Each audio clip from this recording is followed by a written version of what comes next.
Hello everyone, नमस्कार। Welcome to let's correct UPSC से हिंदी। मैं सुनील अभिव्यक्ति दिल्ली मुखर्जी नगर से आप सबका स्वागत करता हूं। यूपीएससी इंटरव्यू और अभिव्यक्ति सिविल सर्विसेज मैगजीन का संपादक, लेखक, दिल्ली में प्रसिद्ध कोचिंग संस्थान का डायरेक्टर, अन अकेडमी का एजुकेटर। चलिए स्टार्ट करते हैं आज की क्लास। बच्चों, अनाउंसमेंट ये है कि 1 वीक के लिए, यानी कि आज से लेके 1 हफ्ते आगे तक के लिए इस प्लेटफॉर्म पर, यानी हमारे इस let's crack UPSC CSC Hindi पर लाइव क्लासेस यूट्यूब की तरफ से कुछ दिक्कत होने के कारण नहीं चल पाएंगी। इसलिए हमारे रिकॉर्डेड लेक्चर ही आपको यहाँ पर मिलेंगे, मेरे नहीं सभी एजुकेटर्स के। इसलिए मैं आपको यहाँ पर ये अनाउंस कर देना चाहता हूँ, 1 हफ्ते तक इसी टाइम पर, जिस टाइम पर आपको ये प्रीमियर वीडियो मिल रहा है, इसी टाइम पर आपको मिलता रहेगा। यानी हम लोग पढ़ाई पूरी करते रहेंगे, बट यही है कि लाइव नहीं आ पाएंगे 1 हफ्ते के लिए। ये अन अकेडमी से के साथ कुछ थोड़ी सी मतलब जो है वो क्या करो, यूट्यूब का थोड़ा सा इश्यू आ गया है, तो 1 हफ्ते के लिए लाइव नहीं आ पाएंगे, ये पॉइंट याद रखिएगा। और सारे, मैं अकेले नहीं, हमारा पूरा चैनल ही, ये चैनल और हमारा मेन चैनल, दोनों चैनल जो है 1 हफ्ते तक लाइव, कुछ टेक्निकल इश्यूज भी हैं, वो सारे आ गए हैं। हम लोग अपना रिकॉर्डेड लेक्चर के साथ आपके पास आते रहेंगे। Thank you so much. 25 नवंबर, चलिए स्टार्ट करते हैं। काफी कुछ है, मजा आएगा।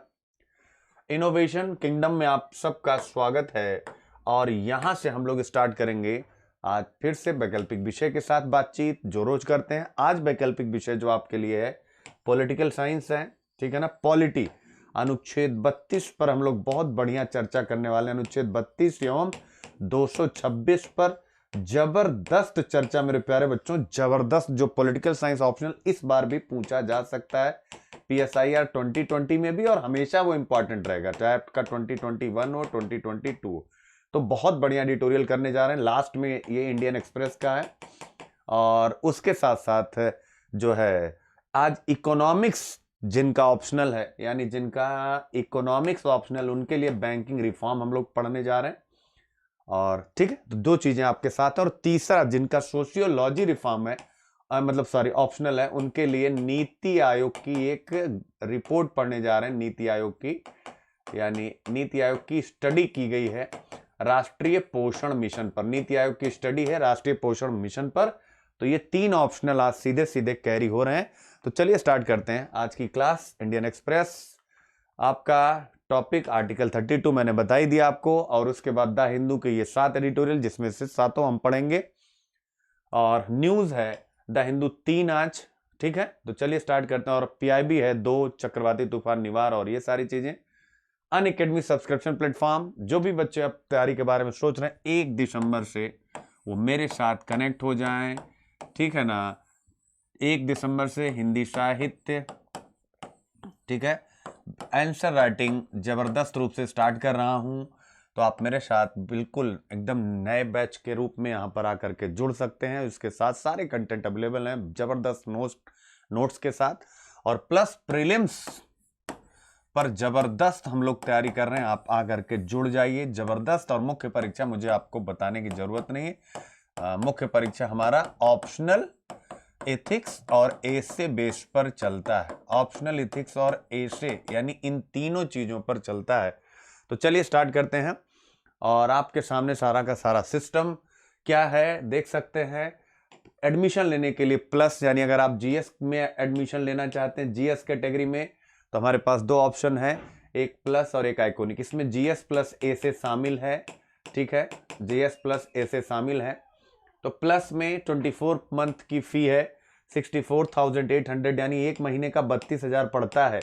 तो आप लोग अगर कैपेबिलिटी है तो आप 2 साल के लिए ही आइए, 1 साल के लिए मत आइए। इसमें आपको complete GS prelims and mains both दिया जाएगा। और 1 साल के लिए आते हैं तो 44,550। बट SK लाइव कोड जो मुझे फॉलो कर रहे हैं वो प्लीज करिए, उसके पीछे रीजन होता है। फिर बाद में बच्चे आ रहे हैं, बहुत से बच्चे आ रहे हैं, जो वहां तो कोई दिक्कत नहीं, लेकिन जब पर्सनली अटैच होना चाहते हैं, जो वो थोड़ा सा दिक्कत हो जाती है। तो प्लीज, ठीक है, SK लाइव जो भी बच्चे फॉलो कर रहे हैं मुझे, वो ठीक है, SK लाइव कोड ही यूज करें, ये ध्यान रखिएगा।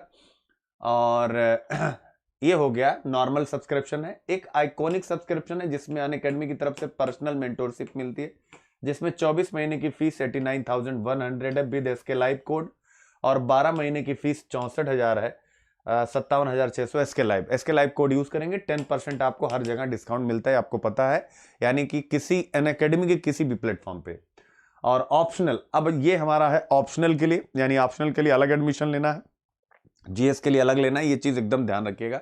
ऑप्शनल के लिए इतने ऑप्शनल हमारे पास है, जिसमें मुझे फॉलो करना चाहते हैं तो हिंदी साहित्य विषय में मेरे साथ आप कनेक्ट हो सकते हैं, हिंदी लिटरेचर में आप मेरे साथ कनेक्ट हो सकते हैं यहाँ पर। और चलिए स्टार्ट करते हैं आज की अपनी तैयारी। एसके लाइव कोर्स जो भी लेंगे आप देख सकते हैं, ethics, essay, Hindi literature optional, holistic coverage, prelims focus, strategic preparation, answer writing, बहुत कुछ। तो गृह मंत्रालय, पहली न्यूज अपनी स्टार्ट होती है गृह मंत्रालय की यहां से, यानी पीआईबी से। तो पीआईबी की सूचना पहली, राष्ट्रीय आपदा मोचन बल एनडीआरएफ चक्रवाती तूफान निवार के लिए पूरी तैयार है। चक्रवाती तूफान निवार यानी कि तमिलनाडु और पुडुचेरी में आज यानी 25 को ये आएगा। तो चक्रवाती तूफान निवार के बारे में, पुडुचेरी के पूर्व दक्षिण पूर्व में 380 किलोमीटर और चेन्नई से 430 किलोमीटर दक्षिण पूर्व में केंद्रित है। यह 12 घंटों के दौरान यानी आज यानी 25 सितंबर एक गंभीर चक्रवात के रूप में सामने आएगा। और 25 नवंबर 2000, ठीक है ना। तो आप देख सकते हैं आज कराईकल और मामल्लपुरम के बीच तमिलनाडु और पुडुचेरी के तटों को पार करने की संभावना है। इसकी रफ्तार होगी 120 से 110 किलोमीटर प्रति घंटा। तो निवार, अब निवार आपके लिए इंपॉर्टेंट क्यों, हमने पढ़ा निवार क्या चक्रवात हो गया, प्रीलिम्स के लिए कहां आया ये भी आपको पता लग गया, कराईकल और मामल्लपुरम के बीच में, यानी प्रीलिम्स। बट अब चक्रवात के पीछे की पूरी कहानी, चक्रवात क्यों आते हैं और इसके साथ साथ चक्रवातों का नाम कैसे रखा जाता है, ये सारी चीजें आपको करनी है। अगर कल एडिटोरियल में आएगा तो हम लोग वहां से करेंगे, अदरवाइज पीछे मैं करा चुका हूं इसी प्लेटफॉर्म पर, इसी द हिंदू के लेक्चर में। दूसरा है इलेक्ट्रॉनिक्स एवं आईटी मंत्रालय 43 मोबाइल ऐप के उपयोग पर फिर ने रोक लगा दी है इलेक्ट्रॉनिक्स एवं आईटी मंत्रालय ने, याद रखिएगा। और इसके लिए जिस धारा का इस्तेमाल किया गया है वो आपको ध्यान में रखना है। इसके लिए सूचना प्रौद्योगिकी अधिनियम की धारा 69A के अंतर्गत निर्णय लिया गया है, ठीक है ना, 69A। तो प्लीज याद रखिएगा आईटी एक्ट 69A ये चर्चा में है, तो इसी के तहत यह निर्णय लिया गया। पीछे भी हम लोग कर चुके जब चाइनीज ऐप पर प्रतिबंध लगाया गया था, अन्य जो जिसके तहत 43 मोबाइल ऐप्स पर रोक लगाई है, याद रखिएगा। इनपुट के अनुसार ये ऐप्स ऐसी गतिविधियों में संलग्न है जो भारत की संप्रभुता और अखंडता नंबर 1, देश की रक्षा नंबर 2, नंबर 3 देश की सुरक्षा और नंबर 4 सार्वजनिक स्वास्थ्य व्यवस्था के लिए नुकसानदेह है। तो इसीलिए किया गया है, यानी अगर आपसे कोई पूछता सूचना प्रौद्योगिकी अधिनियम की धारा 69A क्या है, तो आप बताएंगे कि अगर भारत की संप्रभुता और अखंडता, देश की रक्षा, देश की सुरक्षा और सार्वजनिक व्यवस्था के लिए कोई भी जो है इस प्रकार का मटेरियल नुकसानदायक होता है तो उस पर रोक लगाने के लिए इसका इस्तेमाल इलेक्ट्रॉनिक्स और सूचना प्रौद्योगिकी मंत्रालय द्वारा किया जाता है। तो ये आप ध्यान रखिएगा। अब ये आपके लिए जीएस पेपर 3 में चला जाएगा, इंटरनल सिक्योरिटी में चला जाएगा, जहां पर सोशल नेटवर्किंग साइटों के माध्यम से आंतरिक सुरक्षा को चुनौती, ये यूनिट है, ठीक है ना, सोशल नेटवर्किंग साइटों के माध्यम से आंतरिक सुरक्षा को चुनौती। और उस चुनौती के कारण 43 ऐप्स पर सरकार ने प्रतिबंध लगाया, जिसके लिए आईटी एक्ट 69A का इस्तेमाल किया गया। तो एग्जाम्पल के लिए वहां पर आपको ये काम आएगा। अब पहला एडिटोरियल स्टार्ट होता है the Hindu say no to corporate houses in Indian banking, और दूसरा क्या है, डेंजरस सजेशंस। तो 2 एडिटोरियल आज के एक साथ एक ही टॉपिक के लिए हैं। भारतीय बैंकिंग में कारपोरेट घरानों को ना कहें, यानी कि कोई ऐसा सजेशन, देखिए डेंजरस सजेशन या say no to corporate houses in Indian banking, जरा ध्यान से, भारतीय बैंकिंग में कारपोरेट घरानों को ना कहें, क्यों, क्योंकि अगले एडिटोरियल में बताया गया डेंजरस सजेशंस यानी खतरनाक सुझाव, दोनों एक साथ आ गए, ठीक है। घटनाक्रम क्या है आइए देखते हैं, फर्स्ट टाइम है तो आप लोग भी इसको बढ़िया से हम लोग एक बार देख लेते हैं। भारतीय रिजर्व बैंक द्वारा गठित एक समूह ने, भारतीय रिजर्व बैंक द्वारा गठित एक समूह यानी एक पैनल बनाया गया था आरबीआई की तरफ से, और उस पैनल ने क्या किया, बैंकिंग नियमन कानून, बैंकिंग रेगुलेशन एक्ट, आपको पता है ये एक्ट जिसके द्वारा बैंकिंग का समस्त कार्यक्रम या कार्य जो तंत्र है वो चलता है।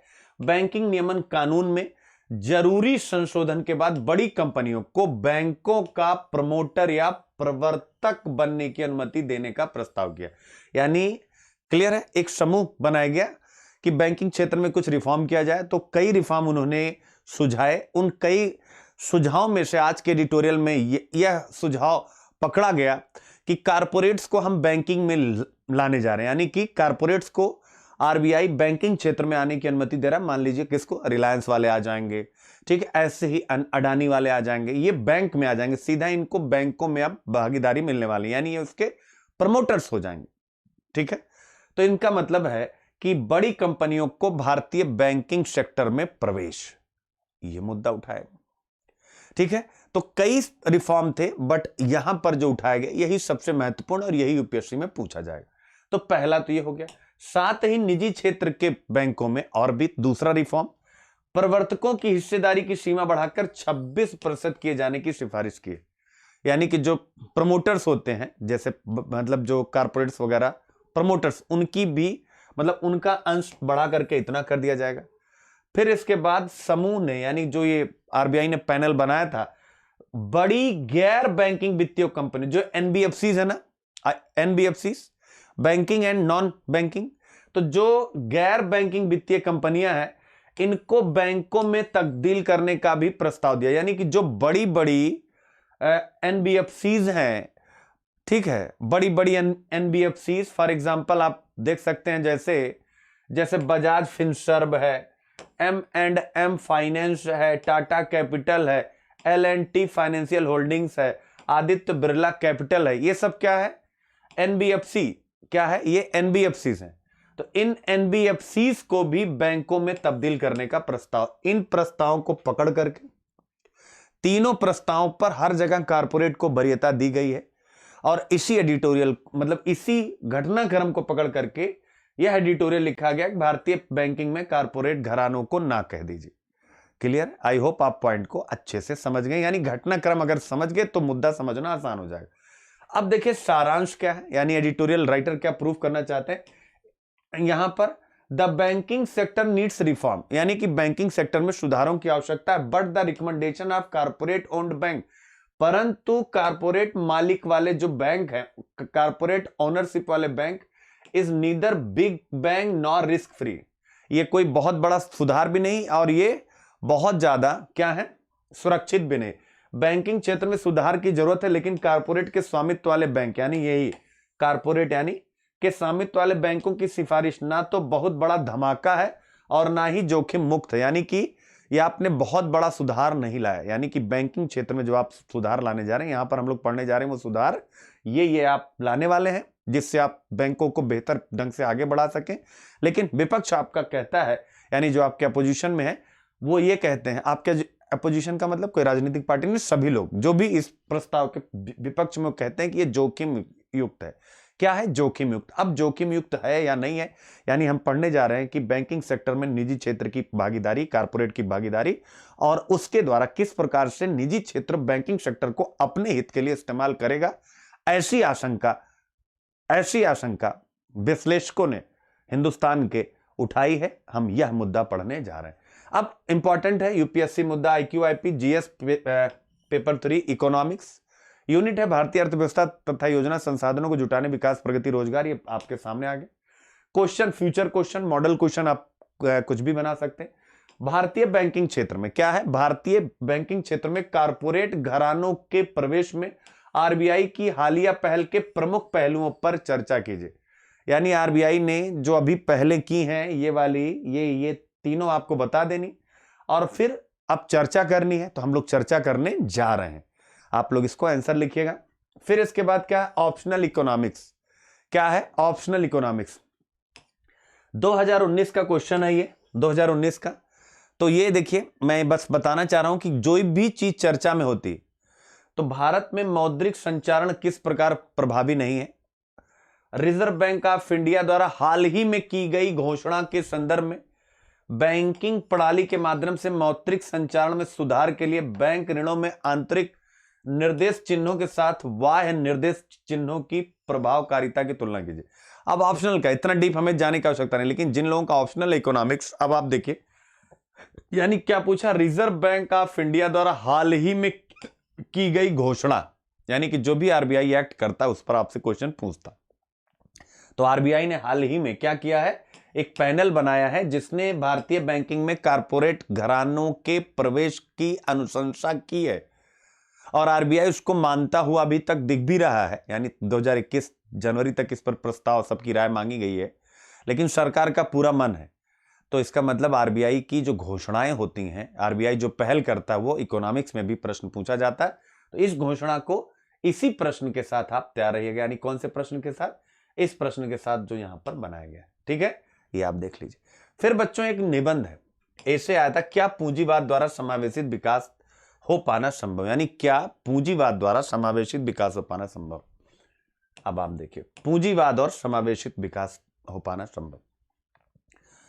अब इस प्रश्न में जो हम पढ़ने जा रहे हैं, यानी पूंजीवाद, तो अब आप देखिए, अगर इस निबंध को लिखना है, यहां पर भी इसको हम एग्जाम्पल के रूप में डाल सकते हैं। कैसे डाल सकते हैं, जो सरकार का पक्ष है, यानी सरकार का तर्क है, या जो आरबीआई चाहती है, ठीक है ना, आरबीआई चाहती है, यानी ये जो रिफॉर्म ला रही कारपोरेट सेक्टर को बैंकिंग तंत्र में लाना, तो ये जो आरबीआई है, ये क्या, इसका स्पष्ट मानना है कि ये बैंक, ये कारपोरेट्स कारपोरेट्स पूंजी के केंद्र है। तो यानी उसको पता है कि, और बैंकिंग सेक्टर का काम क्या है, बैंकिंग सेक्टर कृषि से लेकर हाशिए पर खड़े प्रत्येक व्यक्ति से, यानी जनधन योजना के द्वारा हर एक व्यक्ति से जुड़ा हुआ है हिंदुस्तान के। यानी समावेशन में भी बैंकिंग की भूमिका और विकास में भी। तो बैंक की भूमिका क्या है, विकास की भी भूमिका है और समावेशन में भी भूमिका है। समझ रहे हैं ना, यानी समृद्धि, विकास और समावेशन, जीडीपी डेवलपमेंट और इंक्लूसिवनेस के साथ डेवलपमेंट। तो ऐसे में जो यह निर्णय है सरकार का, मतलब आरबीआई का, जो ये पैनल बनाया गया, वो स्पष्ट रूप से इस मान्यता पर आधारित है कि पूंजीवाद के द्वारा समावेशित विकास संभव है। ठीक है, परंतु दूसरा पहलू जो हम यहां अब इसका पढ़ने जा रहे हैं, जो एडिटोरियल राइटर कहते हैं, भारतीय बैंकिंग में कारपोरेट घरानों को ना कहें, क्योंकि ये कोई बड़ा धमाका नहीं है और जोखिम है इसमें। यानी जो जोखिम वाला पार्ट है, वो जोखिम क्या है, वो ये कहेगा कि पूंजीवाद द्वारा समावेशित विकास हो पाना संभव नहीं है। क्यों नहीं है, क्योंकि पूंजीवाद का चरित्र, याद रखिएगा, जो पूंजीवाद का कैरेक्टर है, क्या है, जो पूंजीवाद का चरित्र है, वो बच्चों, पूंजीवाद का चरित्र कैसा है, वो शोषणकारी चरित्र है। कैसा चरित्र है, वो शोषणकारी, यानी वो अधिकतम लाभ के सिद्धांत पर काम करता है। यही आप पढ़ने जा रहे हैं कुछ कॉन्सेप्ट्स के साथ, यानी जो चिंताएं हैं, तो उसमें आप यही देखेंगे कि पूंजीवाद का चरित्र शोषणकारी है, इसलिए पूंजीवाद के साथ समावेशी विकास हो पाने की एक सीमा बनी रहती है। अब शोषणकारी चरित्र कैसा, वो आगे हम कंटेंट में समझने जा रहे हैं। तो शोषणकारी चरित्र देखिए, एडिटोरियल राइटर्स क्या कह रहे हैं, दोनों में क्यों नुकसानदायक है, ये क्यों नुकसान, यानी कारपोरेट को क्यों ना लाया जाए। तो अब देखिए, कनेक्टेड लैंडिंग, यानी कि बैंक के मालिक, अब मुकेश अंबानी, अडानी, इस प्रकार के लोग, कनेक्टेड लैंडिंग, ठीक है ना, लैंडिंग कर लीजिएगा, लैंडिंग यानी जुड़ा हुआ ऋण, कनेक्टेड लैंडिंग। अब आप देखिए, ऐसी व्यवस्था जिसमें बैंक का मालिक, जैसे बैंक का मालिक क्या हो गया, कौन हो गया, कारपोरेट हो गया, हुआ कि नहीं हुआ, यानी बैंक का मालिक कौन हो गया, कारपोरेट हो गया। अब आप देखिए, बैंक का मालिक हो गया आपका कारपोरेट, ठीक है, बैंक का मालिक हो गया आपका कारपोरेट। अब ये क्या करेगा, इसकी अपनी कंपनी है, अपनी ही कंपनी को, यानी कि अगर मान लीजिए मुकेश अंबानी मालिक हो जाए, तो वो क्या करेंगे, हो सकता है अपनी ही कंपनी को आसान शर्तों पर लोन दे दे, आसान शर्तों पर लोन दे दें। ऐसा हो सकता है कि नहीं हो सकता, आसान शर्तों पर लोन, ठीक है। अब इसका परिणाम होगा कि सिर्फ कुछ व्यापारिक घरानों में, जो बड़े बड़े इंडिया के टाइकून्स हैं, जिनके बारे में अभी आपने पढ़ा, ठीक है ना, जैसे बजाज, जैसे टाटा, जैसे एल&टी, जैसे आदित्य बिरला, और अब तो अडानी अंबानी, ये सब भी आ जाएंगे।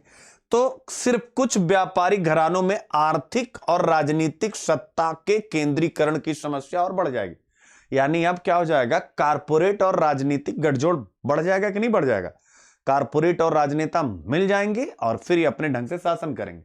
एग्जाम्पल, पिछले कुछ सालों में इन सभी ने, यानी जितने भी कारपोरेट से व्यापारिक घराने हैं, एनबीएफसी भी खोल लिए हैं, नॉन बैंकिंग फाइनेंस कंपनीज, जिनमें बजाज फिनसर्व, ये सारे नाम आपने पढ़ लिए हैं। लेकिन कई जानकार 2007-8 के वैश्विक वित्तीय संकट की याद दिला रहे हैं इस संदर्भ में, यानी ये क्यों सही नहीं है। तो 2007-8 का जो अमेरिका का सब प्राइम संकट था, उस सब प्राइम संकट में क्या हुआ था कि अमेरिकी बैंकों ने अपने सबसे विश्वसनीय ग्राहकों को क्या किया था, बहुत सस्ती दर पर ऋण उपलब्ध करा दिया, ठीक है ना। और उसके कारण से जो क्या हुआ कि मार्केट में एक वोलेटिलिटी आ गई और वहां से समस्या स्टार्ट हो गई, बैंक फेल होने लगे, कंपनियां फेल होने लगी। तो याद दिला रहे हैं कि कहीं ऐसा ना हो कि आपके यहां भी वही स्थिति आ जाए, जिसके बाद कई देशों में कारपोरेट घरानों द्वारा चला, यानी ये बैंक कौन चला रहे थे, कारपोरेट घराने, तो कारपोरेट घराने चला रहे थे। अब क्या हुआ था, बैंकों के प्रति संदेह उत्पन्न हो गया था। यानी कैसे हो गया था, तो मान लीजिए मेरा अपना बैंक है, सॉरी कारपोरेट हूं, मैं टाइकून हूं, मेरा रियल एस्टेट का काम बड़ा काम है और मैं बैंक में स्वामित्व भी मेरा है। तो मैं क्या करूंगा कि बैंकों के जो नियम, मतलब जो लेंडिंग का पूरा तरीका है, उसमें कुछ चेंजेस लाऊंगा अपने अनुकूल, कि मैं रियल एस्टेट को, क्योंकि मेरा तो कंपनी का काम है, अब मुझे बेचना है, लेकिन बेचने के लिए लोगों को आकर्षित करना है। तो आकर्षित करने के लिए मैं क्या करूंगा, कुछ नियमों में ढील दूंगा, रियल एस्टेट को मैं वरीयता दूंगा, आसान शर्त पर ऋण दिया जाएगा, और ऐसे में अगर ऋणदाता लौटा ना पाए तो कहीं ना कहीं यह स्थिति है जो 2007-8 के सब प्राइम संकट में सामने आई थी, जहां पर कारपोरेट घरानों के स्वामित्व वाले बैंकों पर प्रश्न उठा था। इसलिए इसको कहा जाता है कनेक्टेड लेंडिंग, यानी जुड़ी हुई ऋण व्यवस्था, देने वाला भी और लेने वाले भी। गहराई से समझिएगा, अच्छा पॉइंट है।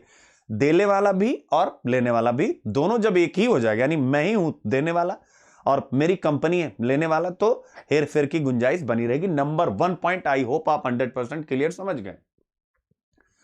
अब इसकी आलोचना में, यानी कि दो पर्सनालिटियां, रघुराम राजन और बिरल आचार्य, ये क्या कहते हैं, इसको बॉम्ब सेल कहते हैं। क्या कहते हैं, बॉम्ब सेल। ये वर्ड आप याद कर लीजिएगा, बॉम्ब सेल, विस्फोटक या खतरनाक निर्णय है, विस्फोटक है बॉम्ब सेल। यानी रघुराम राजन जो भारत के पूर्व आरबीआई हेड और बिरल आचार्य डिप्टी हेड, ठीक है ना, उप गवर्नर, आप ऐसा माने, बॉम्ब सेल कहा है। अब देखिए, ये प्रीलिम्स के लिए भी ये वर्ड बड़ा इंपॉर्टेंट होता है कि हाल ही में समाचारों में बॉम्ब सेल शब्द क्यों चर्चा में रहा। तो आपको पता नहीं कि ये विस्फोटक है। बॉम्ब सेल मतलब ये जो आपने निर्णय लिया, इन लोगों ने कहा है खतरनाक है। इन्होंने बैंकिंग रिफॉर्म का स्वागत किया, लेकिन इस निर्णय को उन्होंने कहा आपने और जो रिफॉर्म किए हैं, बट ये खतरनाक है। और क्यों खतरनाक है, ये मैं अपनी तरफ से आपके लिए कंटेंट रख रहा हूं, जिससे आपको बैंकिंग सिस्टम में कनेक्टेड लोन्स या बैंकिंग सिस्टम कैसे चलता है उस पर एक गहरी दृष्टि बना सकें, जो अमूमन किताबों में नहीं मिलता है। वैश्विक बैंक लाइसेंसिंग के जो निर्देश हैं, वो 3 सिद्धांतों पर, यानी संपूर्ण विश्व के बैंक जिनको भी लाइसेंस मिलता है, वो 3 सिद्धांतों पर काम करते हैं। पहला, व्यापक शेयरधारिता, यानी किसी एक का उसमें अंश में कई लोगों की शेयरधारिता हो, ठीक है ना, जैसे किसी एक व्यक्ति का नाम, हमारा और आपका भी उसमें किसी न किसी रूप में हिस्सा हो। एक दूसरा, स्वामित्व और प्रबंधन का सख्त अलगाव होना चाहिए, यानी स्वामित्व और प्रबंधन, मैनेजमेंट अलग हो, मालिक अलग हो, नहीं तो अगर दोनों एक ही हो गए तो समस्या हो जाएगी।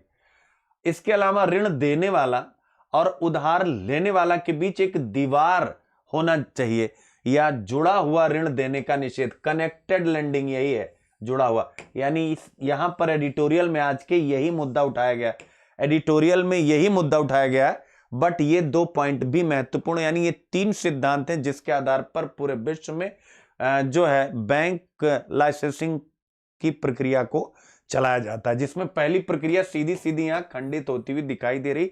इसी पर प्रश्न उठाया गया है।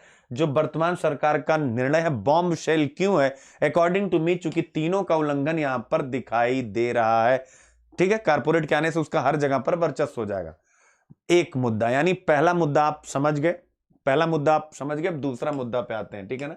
यानी पहला बॉम्ब शेल वाला कि खतरनाक है डिसीजन। दूसरा है नियामक की साख दांव पर, रेगुलेटर क्रेडिबिलिटी एट स्टेक। अब जरा समझिए भाई, जैसे अगर इसकी आलोचना होगी, रघुराम राजन सर ने कहा कि बॉम्ब सेल है, बहुत से विचारकों ने कहा बॉम्ब सेल है, खतरनाक है ये, तो एक पक्ष में आएगा पक्ष में क्या पॉइंट आएगा, यानी वो घटनाक्रम वाले 3 पॉइंट क्यों लाएंगे? पक्ष ये है कि हम कारपोरेट भले आ रहे हैं लेकिन हम नियामकीय व्यवस्था बेहतर बनाएंगे। रेगुलेटरी जो होगा सिस्टम वो कारपोरेट्स पर बेहतर नियंत्रण करेगा, वो ऐसा कुछ भी नहीं कर पाएंगे। यानी वो कनेक्टेड लेंडिंग जो दिखाया गया है या जो 3 सिद्धांत है उनका उल्लंघन नहीं कर पाएंगे। ये पॉइंट आप ध्यान करिए। बट यहां एडिटोरियल राइटर की तरफ से कहा गया कि भैया नियामक की साख दांव पर है। क्यों? क्योंकि पावरफुल कारपोरेट हाउस है। अब मुकेश अंबानी जो भारत के कैग को, ध्यान करिएगा, भारत के नियंत्रक एवं महालेखा परीक्षक पर प्रश्न उठा सकते हैं कि तुम हमारी, यानी कि तुम सरकारी कैग हो, निजी क्षेत्र की ऑडिटिंग करने की शक्ति तुम्हारी नहीं है। और कैग को यह मानना पड़ा, इतने ताकतवर लोग, ठीक है। और ऐसे में जो है पावरफुल कारपोरेट हाउसेस के बारे में इन्होंने कहा है कि आप कितने भी रेगुलेटरी उपाय लगाइए लेकिन ये दबाव में काम करेंगे, यह सुनिश्चित है। और करप्शन भी है, तो दबाव और करप्शन दोनों मिलकर के सिस्टम को कोलैप्स की तरफ ले जा सकते हैं, जबकि भारत अभी भी बैंकिंग संकट में चल रहा है, ठीक है ना। भारत गहरे बैंकिंग संकट में चला। हम लोग खुद ही पढ़े थे 11 बैंक आरबीआई के सीधे सुपरविजन यानी पीसीए यानी प्रॉम्प्ट करेक्टिव एक्शन में हम लोगों ने पढ़ा। अब इसके बाद अलग मुद्दा उठाया गया, एक और दूसरा संदर्भ एनबीएफसी का बैंकिंग में। ये तो पहला हो गया ना, 3 डिसीजन थे। अब ये हो गया एनबीएफसी का बैंकिंग में प्रवेश, यानी जो आपने अभी पढ़ा आदित्य और ये सब 10 वर्ष का जिनका भी सफल ट्रैक रिकॉर्ड है उनको बैंक में बदल दिया जाएगा। यह दूसरा निर्णय है। तो अब जब बैंक में बदला जाएगा तो हमने पहले ही पढ़ा, ये सारे आ जाएंगे, बजाज फिनसर्व और ये टाटा कैपिटल, ये सब क्या हो जाएंगे? ये बैंक की कैटेगरी में आ जाएंगे। तो फिर से निजी क्षेत्र, यानी कुछ को डायरेक्ट मिल रहा है, कुछ को एनबीसी में जो अच्छा करे उनको भी लाया जा रहा है। तो आप समझ सकते हैं इसका मतलब सरकार पूर्णतया निजीकरण के मूड में है। तीसरा संदर्भ लेखक कहते हैं निजीकरण की ओर इशारा करता है कि सरकार पूर्णतया निजीकरण की नीति को आगे बढ़ा रही है। आई होप आप इसको पढ़ेंगे और बेहतर ढंग से एनालिसिस करेंगे। The migrant workers as a ghost among citizens, नागरिकों के बीच एक भूत के रूप में प्रवासी कार्यकर्ता। नागरिकों के बीच में भूत मतलब जो दिखाई ना दे। हमारे और आपके बीच में हमारे 5 करोड़ भाई बंधु ऐसे हैं, ध्यान करेगा। इसको समझने के लिए 130 करोड़ लोगों की आबादी में 5 करोड़ प्लस लोग ऐसे हैं, 5 करोड़ से ज्यादा 5.2 करोड़ लोग ऐसे हैं जो घोस्ट हैं, भूत है, यानी जो नागरिक के रूप में उनकी पहचान ही नहीं। जो घुमंतु जनजातियां होती हैं, नोमैड्स होते हैं ना, वो 5 करोड़ की आबादी में है और उनकी कोई गणना भारत में नहीं की जाती। यह मुद्दा मुझे बहुत पसंद आया और मैं चाहता हूं कि आप लोग इसको बहुत अच्छे से पढ़ें। जो सीरियस कैंडिडेट्स हैं आप सब, मैं फिर से कह रहा हूं, जो मैं पढ़ा रहा हूं, भले घंटा 2 लग जाए, 3 लग जाए, 1.5 लग जाए, आपको घंटे से काउंटिंग नहीं करनी है। जिस प्रकार की यूपीएससी की नीड है जो मैं दे रहा हूं, आपको उसी पे करनी है। एक सीरियस बच्चे तो इस चीज को समझते हैं, नए बच्चे जो सतर्क रहिएगा, आपको बरगलाने के लिए बहुत से लोग अब जिंदा, आपको पता है, ये मैं हमेशा यूट्यूब को कहता हूं एक प्रकार का आतंक है, क्योंकि हर इंसान अपना बेच रहा है, मैं सबसे अच्छा हूं, मैं सबसे अच्छा हूं। लेकिन आपको चूज करना है कि आपके लिए बेस्ट क्या है, ठीक है ना। मैं नहीं हूं तुरंत आप हट जाइएगा, लेकिन अगर दिख गया है भविष्य 1 साल 2 साल 3 साल 4 साल 5 साल, छोड़ना नहीं है। कहानी अपने आप में आपकी अच्छे मार्ग तक लेके जाऊंगा, क्योंकि मैं उस मार्ग पर चल चुका हूं और सफलता के 2 पायदान मैंने चढ़े हैं। बार बार ये बात इसलिए कहता हूं कि जब एक व्यक्ति जो आपके पास एक्सपीरियंस के साथ है तो कहीं ना कहीं वो आपको उससे नीचे कभी नहीं ले जाएगा, उसके ऊपर ही ले जाएगा। ये चीज अपने दिमाग में रखेगा। नए बच्चों के लिए इसलिए कह रहा हूं क्योंकि आपको बरगलाने वाले बहुत से लोग मिल जाएंगे। तो देखिए कितने अच्छे टॉपिक, मतलब कहां से क्या निकाला जा रहा है। अमूमन इसको आप चेक करिए, आप उठा करके पढ़िए, इसको छोड़ देंगे आप इसको छोड़ देंगे, अरे यार बेकार, इसमें कुछ है ही नहीं। आइए देखिए क्या मर्म है इसमें, कहां कहां से इंटरलिंक में कर रहा हूं, जरा ध्यान करिएगा। नागरिकों के बीच एक भूत के रूप में, यानी हमारे अपने लोग भूत हो गए, हमारे अपने लोग। अब आप विचार करिए, हमारे अपने लोग भूत हो गए। जीएस पेपर 4 एथिक्स, लोक प्रशासन में नीति शास्त्र क्या कह रहा है? लोक प्रशासन में नीति शास्त्र। लोक प्रशासन का काम हम कई बारी पढ़ चुके हैं। क्या काम मेरे प्यारे बच्चों? नीति की परिकल्पना, ठीक है, यानी नीति की परिकल्पना। और फिर क्या है? नीति का निर्माण। क्या है मेरे प्यारे बच्चों? नीति का निर्माण। और फिर उसके बाद नीति का क्रियान्वयन। क्या है? नीति का क्रियान्वयन। ये 3 चीजें आपके सामने। अब आप मुझे बताइए, भारत की जनसंख्या नीति की परिकल्पना में भारत की जनसंख्या नीति की परिकल्पना में अगर भारत की घुमंतू जनजातियों में की 5.2 करोड़ आबादी अगर कहीं भी शामिल नहीं है, उनको हम खतरनाक नागरिकों के रूप में चिन्हित करते हैं, खतरनाक नागरिकों के रूप में चिन्हित करते हैं, औपनिवेशिक मानसिकता धारण करते हैं, तो मुझे बताइए क्या लोक प्रशासन में नीति शास्त्र की दृष्टि से चिंता का विषय यह नहीं है? तो लोक प्रशासन में नीति शास्त्र में याद रखिएगा जरूर है, इसको आप वहां लगाइएगा। प्रश्न कैसे आता है?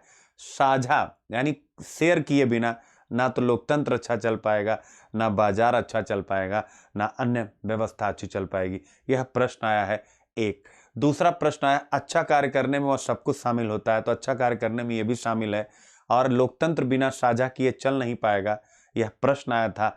तो अब आप देख सकते हैं इतने लोग बाहर हैं, वहां आप डाल नहीं सकते हैं इस मुद्दे को कि जो घुमंतु जनजातियां हैं इतनी बड़ी मात्रा में उनको समस्या आई प्रवासन के समय, लेकिन वो किसी भी प्रकार के लेखन से बाहर है, किसी प्रकार की चर्चा से बाहर है। ये हुआ ना आपका टॉपिक? हुआ कि नहीं हुआ?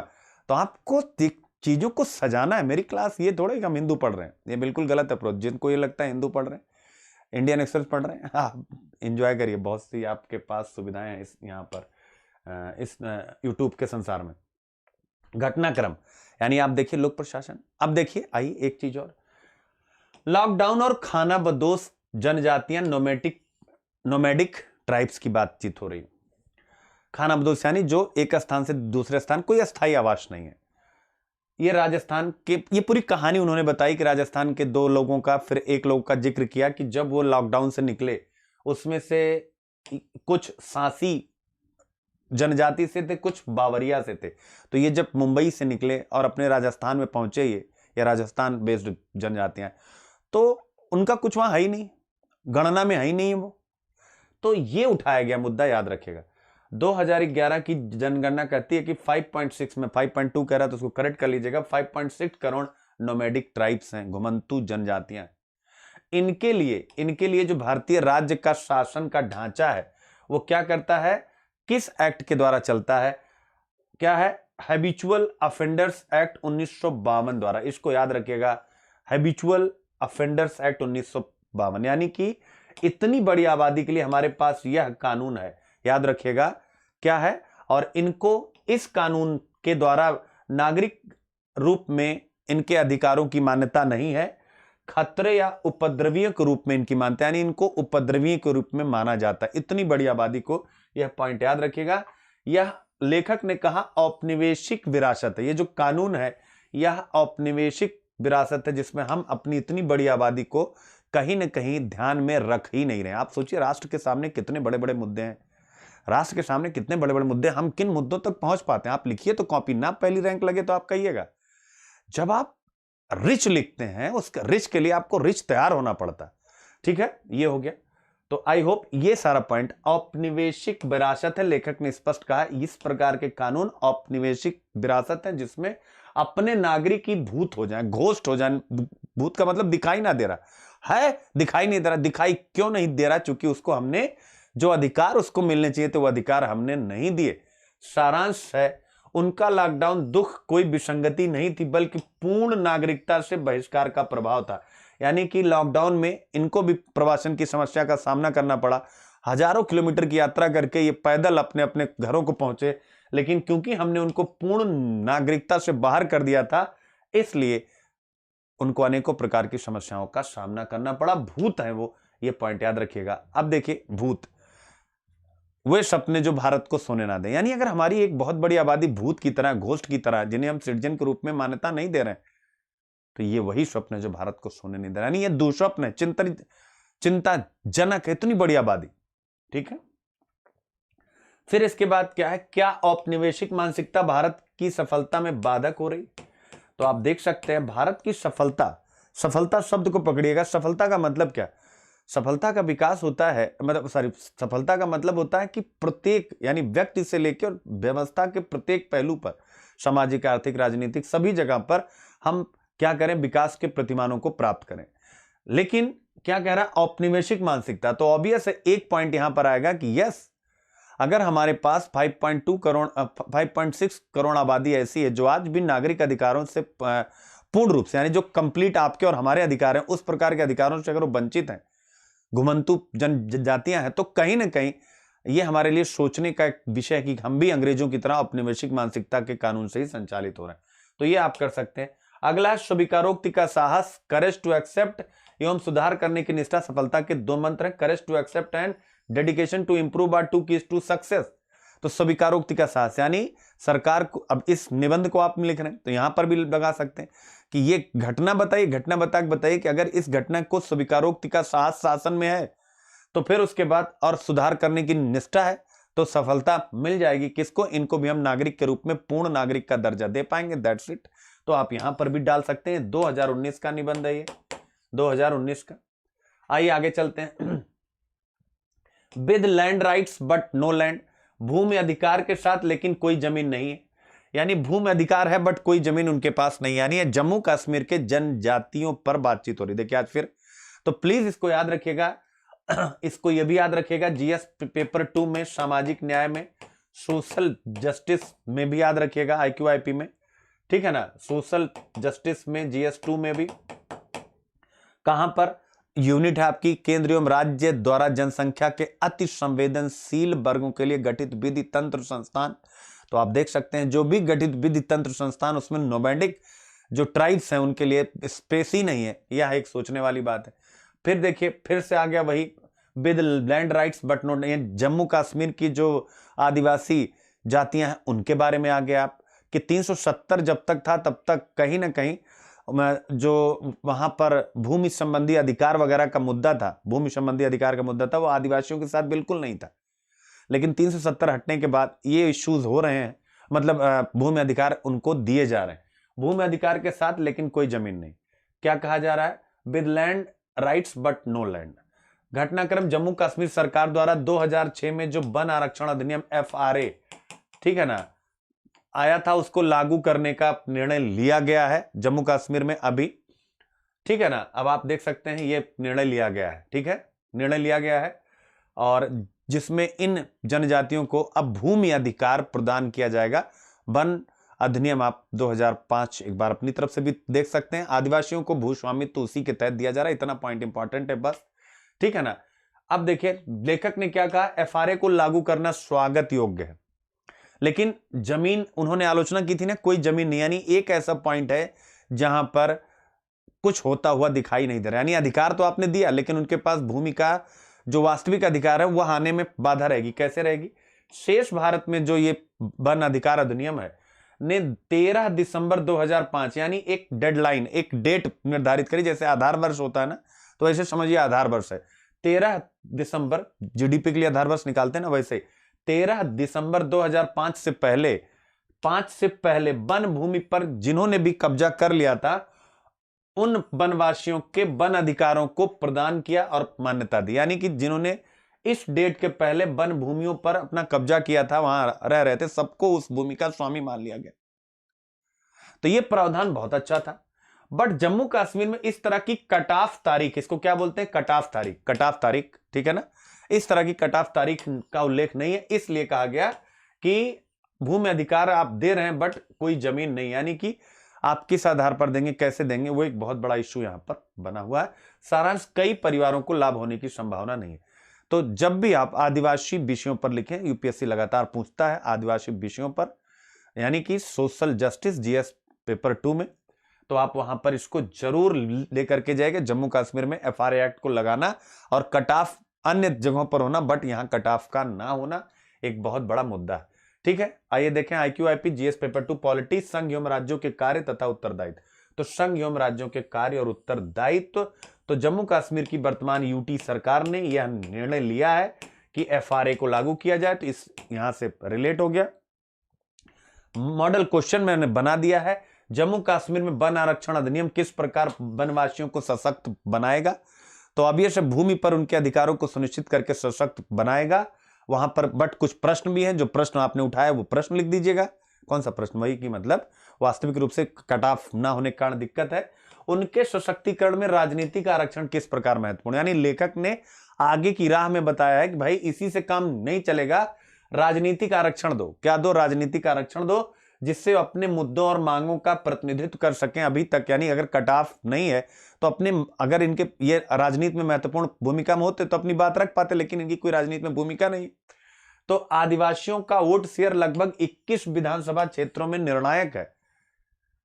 प्रमुख आदिवासी समूह गुर्जर है, बकरवाल है, यानी 21 विधानसभा सीटों को ये सीधा सीधा इन्फ्लुएंस करते हैं। इसलिए इनको राजनीतिक अधिकार दो जिससे अपने अधिकारों को मांग सकें। तो वहां पर यह कहा गया है, इंपॉर्टेंट है राजनीतिक आरक्षण। अब मान लीजिए कभी कोई क्वेश्चन आपसे पूछ ले फ्यूचर में कि राजनीतिक आरक्षण क्यों महत्वपूर्ण है, ऐसा ना पूछे महिला, ना पूछे कुछ, यानी राजनीतिक आरक्षण क्यों महत्वपूर्ण है, ऐसा कोई विषय आपके सामने आ जाए तो राजनीतिक आरक्षण क्यों महत्वपूर्ण है, महिलाओं का रेफरेंस लेकर के, SC ST OBC इन सब का रेफरेंस लेकर के कि क्या क्या लाभ हुआ, महिलाओं को अगर मतलब भागीदारी मिले संसद और राज्य विधानमंडलों में तो क्या परिवर्तन आएंगे, वो पॉइंट ये भी लिख दीजिएगा कि जैसे जम्मू कश्मीर में जो आदिवासी मतलब आदिवासी हैं उनको अगर राजनीतिक लाभ मिले तो मतलब राजनीतिक आरक्षण मिले तो अपने हक के लिए, अपने अधिकार के लिए सारी बातें उठा सकते हैं। तो यानी एक अधिकार आ जाता है आपके पास, आपके नेतृत्वकर्ताओं के पास, क्योंकि आपके जो नेतृत्वकर्ता हैं उनका चयन आप ही करते हैं। 21 सीट में इनका इंपैक्ट है, तो जो जीत के जाएगा तो स्वाभाविक अगली बार भी उसको जीतना रहेगा, तो जो है वो क्या करेगा, इन बातों को वहां उठाएगा ही उठाएगा, अपने लोगों की बातों को। तो एक बेहतर निर्णय और बेहतर समाधान की तरफ हम बढ़ पाते हैं। ये पॉइंट यहां पर आप ध्यान रखें। अब आते हैं हम लोग कहां आ गए, अब आ गए इंडियन एक्सप्रेस पे। प्रोटेक्शन आर्टिकल 32, यानी जो आपका संवैधानिक संरक्षण का अधिकार है 32। तो PSIR जिनका भी है, पॉलिटिकल साइंस PSIR, तो PSIR वाले स्टूडेंट्स के लिए कंटेंट रेडी है। PSIR यानी ऑप्शनल, और GS में तो आपका बोलने की आवश्यकता नहीं। अनुच्छेद 32 की रक्षा करना, अनुच्छेद 32 की रक्षा करना, ये GS में यूनिट 1 है। क्या है GS में, क्या है GS पेपर 2 यूनिट 1, इसको आप कर लीजिएगा यूनिट 1। यूनिट 1 क्या है, ठीक है ना, ये बहुत मतलब डिस्कस करेंगे। यानी भारतीय संविधान के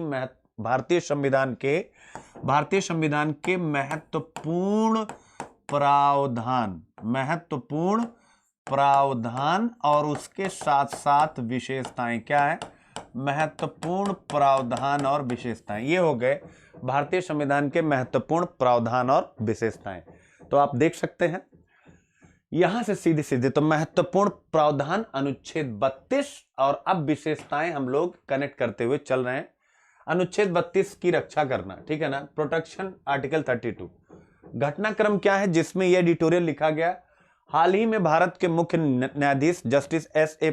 बोबडे ने क्या किया, S.A. बोबडे की अध्यक्षता वाली सर्वोच्च न्यायालय की खंडपीठ ने कहा, क्या कहा जरा याद रखिएगा, यही मुद्दा है अनुच्छेद 32 जो आप पढ़ने जा रहे हैं। कहा कि हम संविधान के अनुच्छेद 32 के तहत दायर याचिकाओं को हतोत्साहित करने का प्रयास कर रहे हैं।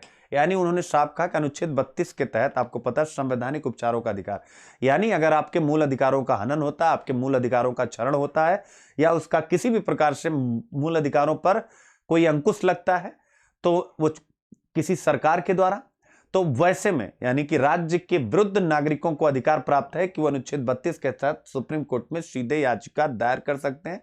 अनुच्छेद 32 उन्हें यह राइट प्रदान करता है। आई होप मुद्दा आप समझ गए। तो अब यहां पर चीफ जस्टिस ऑफ इंडिया क्या कह रहे हैं कि हम इसको हतोत्साहित कर रहे हैं, ध्यान करिएगा, हम इसको हतोत्साहित कर रहे हैं। यानी यहां हतोत्साहित करने का मतलब अगर संक्षेप में हम समझ लें तब और अच्छे से समझ में आ जाएगा।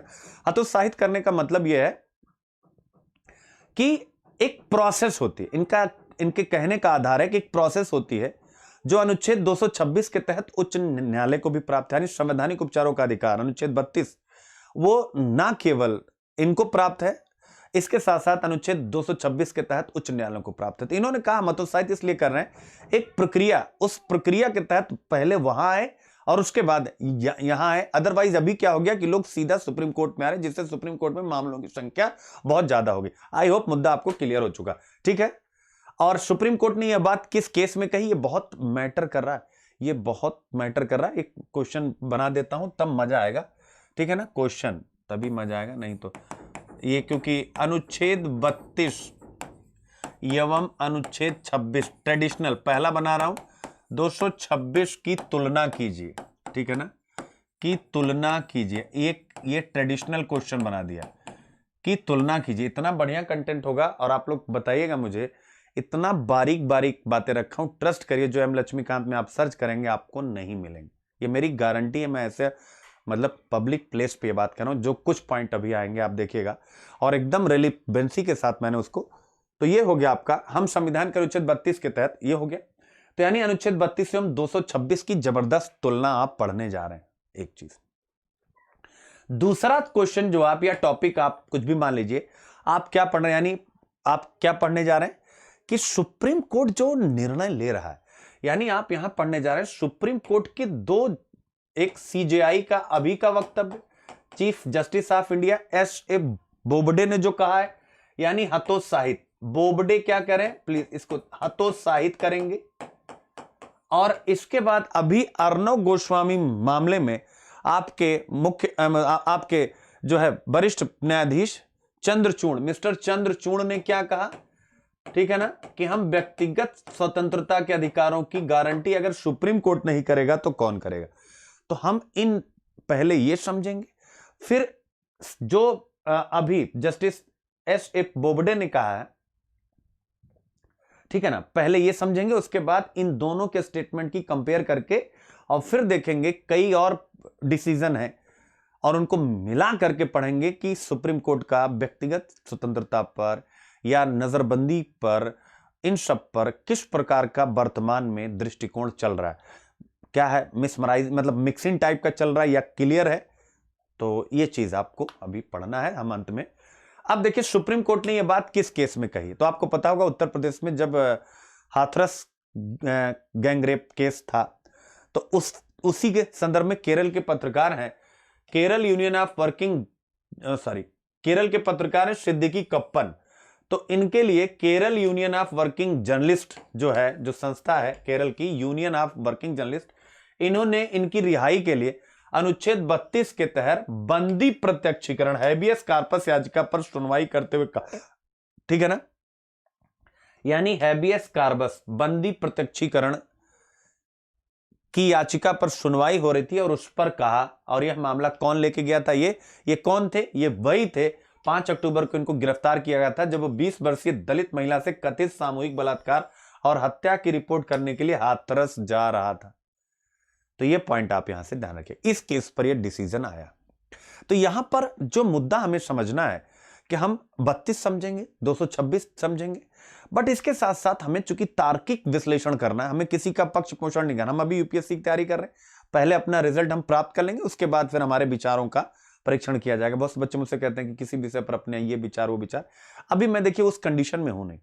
मैं जिस चीज के लिए काम कर रहा हूं हिंदी मीडियम या रीजनल मीडियम में, क्योंकि मैं बार बार कह रहा हूं कि मैं इस बार भी अगर आप किसी के पास अगर 10 बच्चे होंगे जो बहुत बड़ा संस्थान रन करते होंगे, तो मेरे पास भी उनसे कम बच्चे नहीं हैं, जबकि मैं कोई मतलब बहुत छोटा हर चीज रन करता हूं।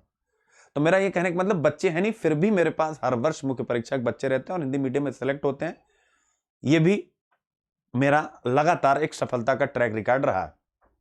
तो मैं ये बात इसलिए कह रहा हूं कि हमें क्या करना होता है, मेरे अपने विचारों की अभी आप लोगों को आवश्यकता नहीं।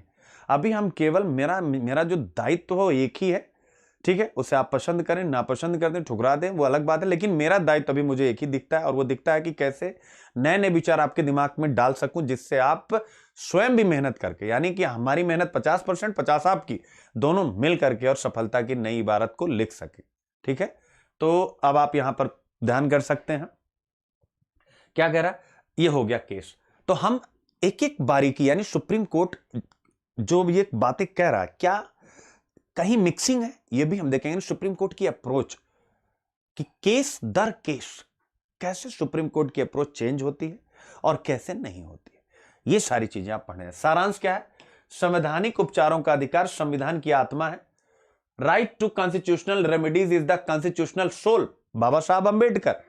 Surely apex court is mindful of that, निश्चित रूप से शीर्ष अदालत उस पर विचार कर रही। तो इन्होंने जो एडिटोरियल लिखा था किसी एडिटोरियल राइटर के अगेंस्ट में लिखा था, उन्होंने इनके पहले वाले ने लिख दिया था कि जो कैट है वो अब जो है बास्केट से बाहर निकल गई, यानी कि जब उन्होंने ये हतोत्साहित करने की बात करी तो इसकी आलोचना करी कि कैट अब बास्केट से बाहर निकल गई, यानी एक प्रकार का फ्रेज है ये कि कैट बास्केट से, यानी कि मतलब इनकी आलोचना की गई। तो सुप्रीम कोर्ट के समर्थन में यह एडिटोरियल लिखा गया कि सुप्रीम कोर्ट मतलब सीजेआई ने जो कहा है ये ऐसा नहीं है, पहले से ही सुप्रीम कोर्ट की एक गाइडलाइंस रही है इसके लिए। तो ये मुद्दा हो गया। बट हमें क्या करना, मैंने पहले बता दिया, प्रमुख तथ्य मुख्य न्यायाधीश ऐसे बोबडे के अनुसार अनुच्छेद 32 के तहत, यानी अब उन्होंने और क्या बातें कही, दायर याचिकाओं की सर्वोच्च न्यायालय में भरमार है। मैंने पहले बता दिया भरमार है। जब लोगों के मौलिक अधिकारों का हनन होता है तो लोग उच्च न्यायालय के पास जाने की बजाय सीधे सर्वोच्च न्यायालय या सुप्रीम कोर्ट में याचिका दायर कर रहे हैं। और ऐसे मामलों में रिट जारी करने का अधिकार संविधान के अनुच्छेद 226 के तहत उच्च न्यायालयों को भी प्राप्त है, फिर भी आ रहे हैं। तो अब जस्टिस एस ए बोबडे, हमें किसी का अगेंस्ट नहीं, किसी के विरोध नहीं, हमें यूपीएससी के लिए। अब हमें जस्टिस एस ए बोबडे का जो स्टैंड है उस पर उसका समर्थन अब हम करने चल रहे हैं, यानी कि उनके तर्क के समर्थन में क्या क्या बातें जो इंडियन एक्सप्रेस में कही गई। 1970 का तिलोक चंद केस का जिक्र किया गया। इस केस को आप याद रखिएगा। Chief justice of India Hidayatullah कहते हैं कि प्रक्रिया पर बल, यानी पूरा उसमें बातचीत है कि प्रोसेस पर बल उन्होंने भी दिया था 1970 में। यानी प्रक्रिया मतलब भाई जब कोई बॉडी है, यानी उच्च न्यायालय है, तो पहले यहां जाइए, राज्य अपने राज्य के अधीन उच्च न्यायालय में, और फिर वहां ना हो तो आप सुप्रीम कोर्ट में आइए, या सुप्रीम कोर्ट खुद मंगा लेगा अगर उसको लगता है। इसके साथ कन्नू भाई ब्रह्म भट्ट मामला 1987 में था, जिसमें जस्टिस एमपी ठक्कर और जस्टिस बीसी रे थे। इन्होंने कहा था कि जो हमारा सुप्रीम कोर्ट है इसको आत्मानुशासन पर बल देना चाहिए, यानी इस प्रकार के डिसीजन लेने चाहिए, भले संस्थागत अहंकार की भावना उसमें आ जाए, यानी उसकी आलोचना हो जाए, लेकिन फिर भी आपको क्या करना चाहिए, जो प्रक्रिया उसका पालन करना चाहिए। तो यह समर्थन में तर्क दिया गया है। अब देखिए अनुच्छेद 32 और अनुच्छेद 226, अब इनको पहले समझना आवश्यक है, क्योंकि साफ साफ समर्थन में कहा गया, मतलब सॉरी सीजीआई ने क्या कहा, 32 और 226 को समझना इसलिए महत्वपूर्ण क्योंकि सीजीआई साफ साफ इस बात को कह रहे हैं कि आप वहां जाइए। तो आइए पहले देख लेते हैं 32 और 26 का संबंध। ये आपका ट्रेडिशनल क्वेश्चन है, कभी भी पूछा जा सकता है। संवैधानिक उपचारों का अधिकार स्वयं में कोई अधिकार नहीं। पहली बात तो ये जानिए कि जो संवैधानिक उपचारों का अधिकार अपने आप में कोई अधिकार नहीं है, ठीक है। ये क्या है, ये अधिकारों का प्रवर्तक है, अधिकारों का पापा है, मां है, ऐसा कह लीजिए। ये अन्य मौलिक अधिकारों का रक्षोपा है। इसका मतलब है कि अगर आपके अन्य मौलिक अधिकार जो भाग 3 संविधान में दिए गए, अगर उनका उल्लंघन होता है तो इस संवैधानिक उपचारों के अधिकार के हिसाब से उनके आप क्या कर सकते हैं, न्यायालय की शरण में जा सकते हैं और राज्य के कानूनों के विरुद्ध रक्षोपाय प्राप्त कर सकते हैं। इसके अंतर्गत कोई भी व्यक्ति मौलिक अधिकारों के हनन की स्थिति में न्यायालय की शरण ले सकता है। मौलिक अधिकारों के प्रवर्तन के मामले में सर्वोच्च न्यायालय का मूल क्षेत्राधिकार तो है, किंतु यह न्यायालय का, अब यह बहुत अच्छा पॉइंट है, यह बहुत अच्छा पॉइंट है। यानी मौलिक अधिकारों के प्रवर्तन के मामले में, यानी उसे लागू करने के मामले में क्या है, सर्वोच्च न्यायालय का मूल क्षेत्राधिकार। सर्वोच्च न्यायालय के क्षेत्राधिकार होते हैं ना, पढ़ा होगा, मूल क्षेत्राधिकार, अपीलीय क्षेत्र, तो मूल क्षेत्राधिकार है। ये पीटी का क्वेश्चन है, ये प्रीलिम्स का क्वेश्चन है, मूल क्षेत्राधिकार है, किंतु यह न्यायालय का विशेषाधिकार नहीं है। विशेषाधिकार का मतलब होता है केवल न्यायालय के पास नहीं। समझिएगा मैं क्यों इसको करा रहा हूं कि यानी भाई कोई विशेषाधिकार नहीं। अगर सीजेआई के स्टेटमेंट पर कोई प्रश्न आ जाए कि जस्टिस एस ए बोबडे ने हाल ही में, चूंकि अभी है, उन्होंने हाल में मतलब उन्होंने ये कहा कि अनुच्छेद 32 के तहत जो मौलिक अधिकार के उल्लंघन के मामले हैं वह सुप्रीम कोर्ट में आने की बजाय पहले जो है उच्च न्यायालय में, हाई कोर्ट में आने चाहिए। उनके इस कथन के औचित्य पर चर्चा कीजिए। अगर ऐसा कोई प्रश्न आ जाए या आप प्रैक्टिस के लिए इसको कर लें तो आप देख सकते हैं। तो ये सारे पॉइंट आपको एनालिसिस करने में मदद करते हैं कि उनका मूल क्षेत्राधिकार है, यानी उनके क्षेत्र में है, बट विशेषाधिकार नहीं, और विशेषाधिकार नहीं है इसका मतलब है कि 226 के तहत उच्च न्यायालय के पास भी अधिकार है। तभी तो विशेषा का मतलब होता है कि मेरा एक्सक्लूसिव है, यानी कि उनका कहना है कि भैया ऐसा है कि अनुच्छेद 32 ये जो संवैधानिक उपचारों का अधिकार है, यानी आपके मूल अधिकारों को उल्लंघन होता है, तो ये हमारा कोई विशेषाधिकार नहीं है, यानी हमारा कोई विशेष अधिकार नहीं कि सभी लोग यहीं आ जा रहे हो, आप वहां भी जाओ। आई होप अब आप इस चीज को समझ गए, ठीक है। अब कह रहा न्यायालय के मूल क्षेत्राधिकार का अर्थ क्या है। मूल क्षेत्राधिकार और विशेषाधिकार तो आपको पता, क्लियर कर दिया कि इसके अंतर्गत कोई भी पीड़ित नागरिक सीधे सर्वोच्च न्यायालय में राहत प्राप्त करने के लिए जा सकता है, यानी अनुच्छेद 32 के तहत आप जा सकते हैं, आपका राइट है, कोई रोक नहीं सकता। लेकिन यह सर्वोच्च न्यायालय का विशेषाधिकार नहीं, क्योंकि संविधान के अनुच्छेद 226 के तहत क्या मिला हुआ, 226 के तहत उच्च न्यायालयों को भी मौलिक अधिकारों को लागू करने के लिए शक्ति प्रदान की गई है। यह पॉइंट आपने देख लिया। अब इन दोनों के रिलेशन को हम एक केस के माध्यम से अनुच्छेद 32 और 226 और जस्टिस एस ए बोबडे के स्टेटमेंट को एक केस के माध्यम से क्या करते हैं, कंप्लीट करते हैं। 1997 का चंद्र कुमार बनाम भारत संघवाद, यह केस याद रखिएगा। चंद्र कुमार बनाम भारत संघवाद में सर्वोच्च न्यायालय ने अपने एक महत्वपूर्ण निर्णय में कहा था, क्या कहा था, कि रिट जारी करने को लेकर उच्च न्यायालय और सर्वोच्च न्यायालय दोनों के अधिकार क्षेत्र संविधान के मूल ढांचे का एक हिस्सा है। यानी यह केस बता रहा है कि दोनों के पास अधिकार है, संविधान के मूल अधिकारों का एक हिस्सा है, दोनों स्वाभाविक है। प्रत्येक प्रकार से आपकी याचिका को सुनेंगे तो आप कहीं भी जा सकते हैं। तो सीजीआई ने यही कहा कि आप यहां आने की बजाय वहां जाइए, हम हतोत्साहित करेंगे। उनका स्पष्ट स्टेटमेंट है, हतोत्साहित। ठीक है। अब देखिए प्रमुख ध्यान योग्य तथ्य, कुछ और महत्वपूर्ण बातें हैं जो मैंने कहा था कि ऐसा कई बार देखा गया कि सर्वोच्च न्यायालय ने उच्च न्यायालय के मामलों को अपने पास स्थानांतरित कर दिया।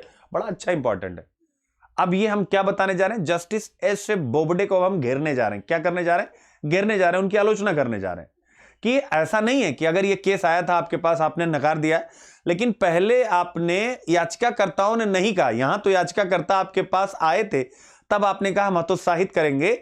और यहां पर कई बार सुप्रीम कोर्ट में ऐसा हुआ है कि सुप्रीम कोर्ट ने बिना याचिकाकर्ताओं के कहे भी मामले हाई कोर्ट से अपने पास मंगा लिए। आई होप आप समझ गए। हाल ही में सर्वोच्च न्यायालय ने राष्ट्रीय राजधानी के सेंट्रल विस्टा प्रोजेक्ट, ठीक है ना, ये भूमि का प्रोजेक्ट था, मतलब सेंट्रल विस्टा प्रोजेक्ट में भूमि उपयोग यानी कि भूमि उपयोग से जुड़ा एक मामला था जो दिल्ली उच्च न्यायालय में चल रहा था, स्वयं को स्थानांतरित कर दिया सुप्रीम कोर्ट ने, अपने पास मंगा लिया, जबकि याचिकाकर्ताओं ने इस तरह के हस्तांतरण की मांग नहीं की थी। यानी आप आज कह तो रहे हैं हम हतोत्साहित करेंगे, लेकिन बहुत से ऐसे मामले होते हैं आप खुद मंगा लेते हैं। ठीक है, तो क्यों मंगा लेते हैं आप, एक पहला पॉइंट। अब देखिएगा, ध्यान करिएगा, यानी केस चल रहा था, आपने मंगाया। अब फिर हम एक एनालिसिस करने जा रहे हैं आप, यानी कि जब इस तरीके से, और मतलब ऐसा नहीं कोई कुतर्क नहीं कि आपने क्यों मंगा लिया, उसके पीछे तर्क है। अगर हम सीजीआई से ये प्रश्न पूछ सकते हैं कि आपने इसके पहले भी, या सुप्रीम कोर्ट से प्रश्न पूछ सकते हैं कि पहले ऐसा किया गया सेंट्रल विस्टा दिल्ली का मामला, तो पॉलिटिशियंस की तरह नहीं कि अरे नहीं आपने ऐसा किया। हमारे पास तर्क है। तर्क क्या है, यानी हर बात कहना उसको पुष्ट करना। तर्क क्या है, जब मामलों का इस तरह, यानी कि जब मामलों का सुप्रीम कोर्ट इस तरह हाई कोर्ट अपने पास मंगा लेती है, तो याचिकाकर्ता जो नहीं चाहता था वो केस सुप्रीम कोर्ट में जाए, अपील का अपना एक माध्यम खो देते हैं। यानी अपील का एक माध्यम खो देने का मतलब है कि भाई अगर हाई कोर्ट में फैसला हो रहा है तो हाई कोर्ट में उसके पक्ष में अगर आता है तो अच्छी बात है, लेकिन अगर विपक्ष में आता है तो वो कहां जाएगा, वो सुप्रीम कोर्ट में चला जाएगा कि नहीं चला जाएगा। तो एक अपील, क्योंकि आप डायरेक्ट उठा ले रहे हैं तो उसके पास फिर सुप्रीम कोर्ट के फैसले के बाद हाई कोर्ट में तो आ नहीं सकता, जो मामले को स्थानांतरण ना जाने की स्थिति में उपलब्ध होता है। यानी अगर मामला सुप्रीम कोर्ट के पास चला गया, फिर नहीं, अगर वो हाई कोर्ट के पास है तो उसके पास एक ऑप्शन होता है। तो सुप्रीम कोर्ट जब इस प्रकार की पहल करती है तो एक ऑप्शन वो पहले ही नष्ट कर देती है। अब आप आई होप समझ गए होंगे 32/226 जस्टिस एस ए बोबडे का स्टेटमेंट, उसका सारा सिस्टम। नोट, अनुच्छेद 226 उच्च न्यायालयों को नागरिकों के मौलिक अधिकार, अब हम 226 पढ़ने जा रहे हैं, उच्च न्यायालयों को नागरिकों के मौलिक अधिकारों को प्रवर्तन, मौलिक अधिकारों के प्रवर्तन अथवा किसी अन्य उद्देश्य के लिए सभी प्रकार की रिट जारी करने का अधिकार प्रदान करता है, जो सुप्रीम कोर्ट के पास है। यह पढ़िए, किसी अन्य उद्देश्य, यानी मौलिक अधिकारों के प्रवर्तन के स्तर पर 32 प्लस 226, 32 यानी सुप्रीम कोर्ट, 226 यानी हाई कोर्ट, ये इक्वल है। यहां पर ये इक्वल है, याद रखिएगा, यहां पर ये क्या है, यहां पर इक्वल है। बट यहां देखिए क्या लिखा, किसी अन्य उद्देश्य, तो किसी अन्य उद्देश्य के लिए सभी प्रकार की रिट जारी करने का अधिकार प्रदान करता है।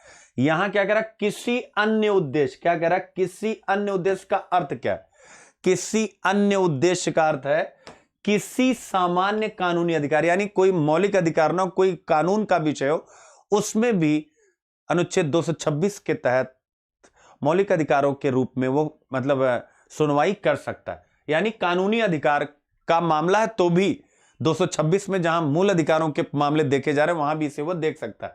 इस प्रकार रिट को लेकर उच्च न्यायालय का अधिकार क्षेत्र सर्वोच्च न्यायालय की तुलना में काफी व्यापक है। सर्वोच्च न्यायालय केवल मूल अधिकारों पर करता है और यह मूल अधिकार और कानूनी अधिकार दोनों पे करता है। जहां एक और सर्वोच्च न्यायालय केवल मौलिक अधिकारों के हनन की स्थिति में रिट जारी कर सकता है, वहीं उच्च न्यायालय को किसी अन्य उद्देश्य के लिए भी रिट जारी करने का अधिकार है। ठीक है, देखिए आपका 32/226 एकदम क्लियर हो रहा है। अब देखिए सीजेआई के कथन पर विपक्ष यानी इनका उधर समर्थक तर्क, फिर उन समर्थक तर्कों की कुछ आलोचना, अब पूरी तरीके से इनका विपक्ष, यानी कि हमको तो पक्ष और विपक्ष दोनों चाहिए, हमें तो कंटेंट चाहिए यूपीएससी। केरल के पत्रकार सिद्धि कप्पन का मामला, सुप्रीम कोर्ट ने कहा याचिकाकर्ता ने हाई कोर्ट में अपनी याचिका क्यों नहीं दायर की, जिस पर हम लोगों ने यह भी पढ़ा। नागपुर प्रकरण, यानी यहां पर एक व्यक्ति ने उद्धव ठाकरे सीएम के अगेंस्ट में कोई टिप्पणी कर दी थी, उसको उठा के बंद कर दिया गया था, ठीक है ना। तो यह मामला भी अनुच्छेद 32 के तहत सुप्रीम कोर्ट में पहुंचा। उसको डर था कि राज्य में सरकार है और राहत नहीं मिलेगी, लेकिन इस नागपुर प्रकरण केस में उस व्यक्ति को सुप्रीम कोर्ट से राहत नहीं मिली। उन्होंने कहा कि बॉम्बे हाई कोर्ट ही इस पर निर्णय करेगा। दूसरा ये मामला देख रहे हैं ना, यानी कि सुप्रीम कोर्ट बार बार केसेस को कह रहा है कि भाई वहीं स्थानीय करिए। ये जरा पॉइंट याद रखिएगा, सीजेआई ने जो कहा है, कई और केसेस में ये सारी बातें आ रही।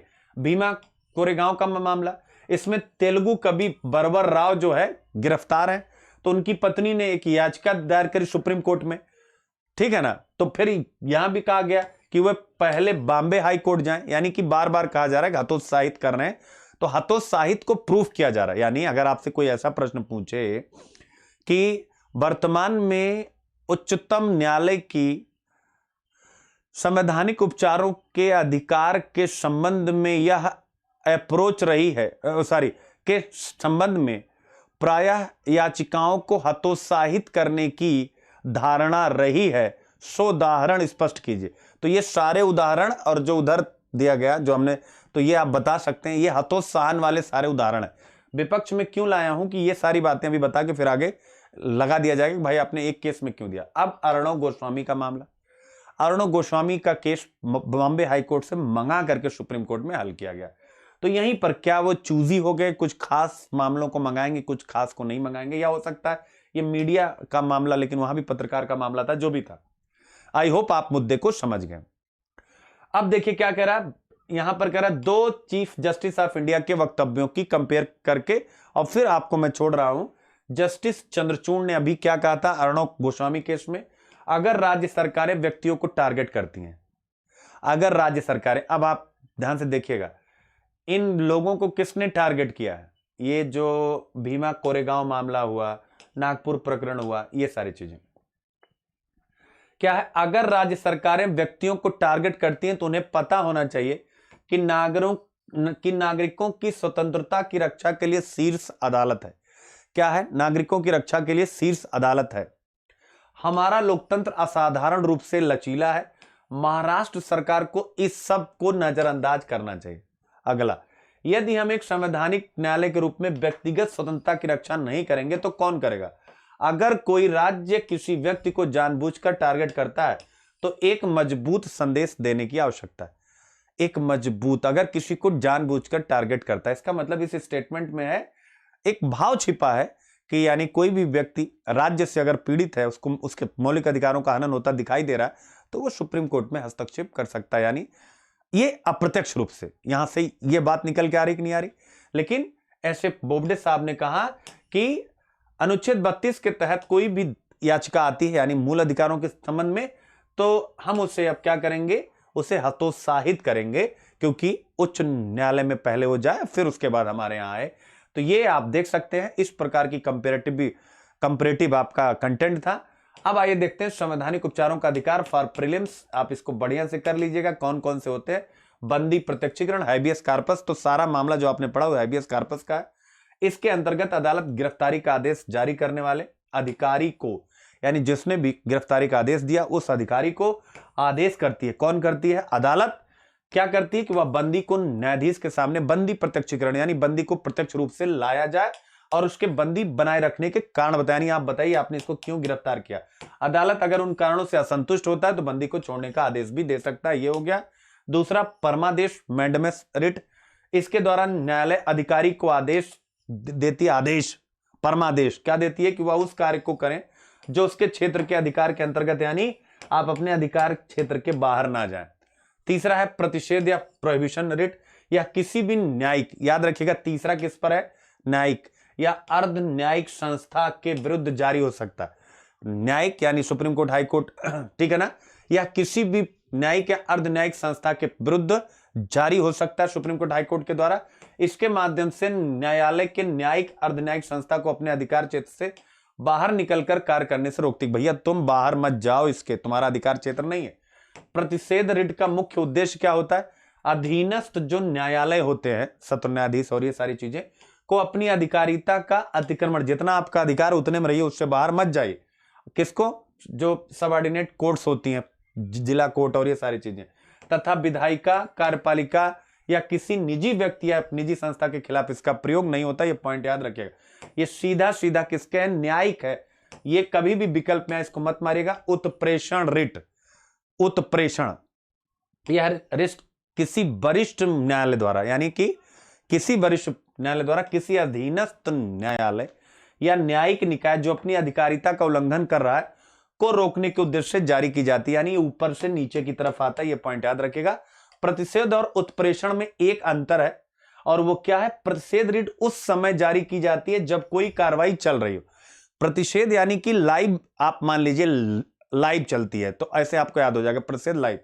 इसका मूल उद्देश्य कार्रवाई को रोकना होता है, जबकि उत्प्रेषण रिट क्या होता है, कार्रवाई समाप्त होने के बाद, ठीक है ना, यह शुरू की जाती है। तो आप देख सकते हैं अधिकार परीक्षा क्वा वारंटो, या इस कड़ी में अंतिम रिट है, जिसका अर्थ है आपका क्या प्राधिकार है, यानी जिस सीट पर आप बैठे हैं, जिस पद पर बैठे हैं, याद रखिएगा क्या आपके पास उसको धारित करने की सारी योग्यता है। तो ये पांचों आप याद कर लीजिएगा, आपका एक बड़ा कंटेंट कंप्लीट होता है। डिप्लोमेटिक ऑफेंसिव क्या है, diplomatic offensive,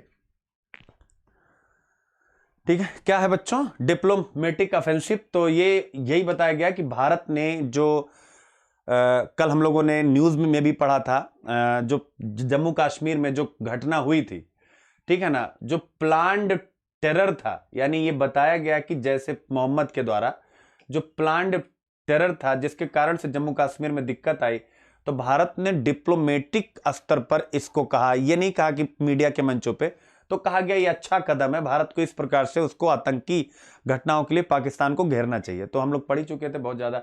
dairying to love beyond societal, अब बताने की जरूरत नहीं। लव जिहाद, लव जिहाद पर यह भी टॉपिक है। Love in the time of Hindutva, तो अब इसमें पूरा आरएसएस और वो सारी चीजें लिखा हो, यानी कि लव जिहाद, लव जिहाद, लव जिहाद। तो मैंने क्या किया है, लव जिहाद पर हम लोग बहुत कुछ जानते हैं। महिला मुक्ति किशोर निबंध आए, तो लव जो मतलब ये लव जिहाद ऐसी शब्दावलियां जो आजकल चल रही हैं, और ठीक है, उन सब पर आप कुछ न कुछ अवश्य लिखिएगा। यदि महिलाएं संसार पर शासन करती तो आप लिखिएगा क्या लव जिहाद ऐसे मुद्दे व्यवस्था में आते, ठीक है ना। महिला आरक्षण विधेयक भारत में महिला सशक्तिकरण को प्रवेश कराएगा, आप कहेंगे हाँ, अगर महिलाएं विधानमंडल और संसद में होती, ज्यादा मात्रा में होती, तो शायद इन विषयों पर एक गंभीर चर्चा होती। कामकाज और घर की संभाल, क्या भारतीय कामकाजी महिलाएं न्यायोचित बर्ताव प्राप्त कर रही हैं, तो यहाँ से तो न्यायोचित बर्ताव का मतलब होता है अपनी इच्छा से अपना जीवन साथी भी ढूंढना। स्त्री पुरुष के समान सरोकारों को शामिल किए बिना संकटग्रस्त है, यहाँ पर भी आ जाएगा, यानी क्या है, लव जिहाद का मुद्दा, ये सारी चीजें हैं। भारत में नए युग की नारी की परिपूर्णता, नए युग की नारी अगर जाति धर्म से बाहर जाकर के विवाह करना चाहती है, तो अगर इस प्रकार के अंकुश की गुंजाइश बनाई जाएगी, तो मे भी कहीं ना कहीं हम कह सकेंगे कि भाई परिपूर्णता मिथक है। तो आप इसको यूज कर लीजिएगा। न्यूज है तमिलनाडु पुडुचेरी, ये वही वाली जो पीआईबी की न्यूज है, क्या है, यानी कि आपका जो निवार, आपका जो है साइक्लोन है निवार। यहाँ पे अगर आप देख सकते हैं तो एक चीज आपके सीखने के लिए है, जीएस पेपर 3 आपदा, आपदा यानी आपदा क्या हो गया, आपदा निवार हो गया। प्रीलिम्स का तो क्वेश्चन नहीं, आपदा एवं आपदा प्रबंधन। तो आप देखिएगा जैसे आपदा प्रबंधन में जब भी सरकारी नीतियों वगैरह आप लिखिएगा, तो जो चक्रवात को पहचानने का पूरा सिस्टम इंडिया का बहुत अब एडवांस है। देख सकते हैं चिदम्बरम में, पुडुचेरी में, नोरपोर्ट में, मीनामकम में, ठीक है ना, फिर इसके बाद नुंजाम बक्कम में, यानी कितनी बारिश होगी। ये सब भी जो है अब पहले से ही डिसाइड कर दिया गया है। तो आप देख सकते, देखिए, district where extremely heavy rainfall is likely today, यानी जबरदस्त चक्रवात चेतावनी प्रणाली भारत की डेवलप हो चुकी। तो जब प्रबंधन पे लिखेगा तो चक्रवात चेतावनी प्रणाली भारत की बहुत बेहतर हो गई। ऐसे चित्र आप एक आध मैप की प्रैक्टिस कर, और इसमें मैप क्या, अंडे अंडे बना दिए, अंडा बना दिया, खोल दिया, कि यानी आपको यह बताना है कि देखिए कैसे रेन को चेक कर लिया जा रहा, रेन को चेक कर लिया जाएगा। तो ये साइक्लोन, अब उसके बाद साइक्लोन क्यों आते हैं, इनका नाम कैसे रखा जाता है, मैंने पीछे के एडिटोरियल्स में कराए, आप उसे देख सकते हैं। 43 ऐप्स को बंद किया गया, ये भी फ्रंट पेज का था, बताने की आवश्यकता नहीं। पोषण अभियान नीड्स अ बूस्ट, ये बहुत इंपॉर्टेंट है।